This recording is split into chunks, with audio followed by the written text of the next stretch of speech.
গেল মে মাসে পাকিস্তান ভারত যুদ্ধে পাল্টাপাল্টি হামলায় বিভিন্ন ধরনের রকেট এবং ক্ষেপণাস্ত্র ব্যবহার করে দুই পক্ষই।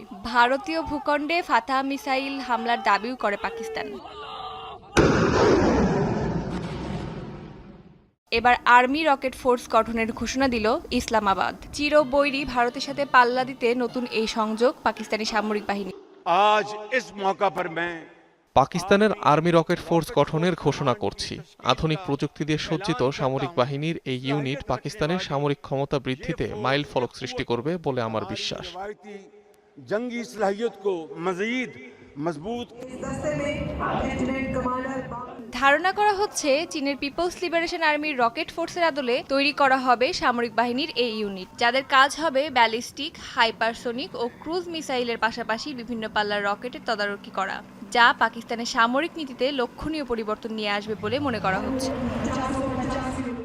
1947 সালে ব্রিটিশ শাসন থেকে মুক্তি পাওয়ার পর থেকেই পাল্লা দিয়ে নিজেদের সামরিক সক্ষমতা বাড়িয়ে যাচ্ছে পারমাণবিক অস্ত্রধারী দুই দেশ পাকিস্তান ও ভারত।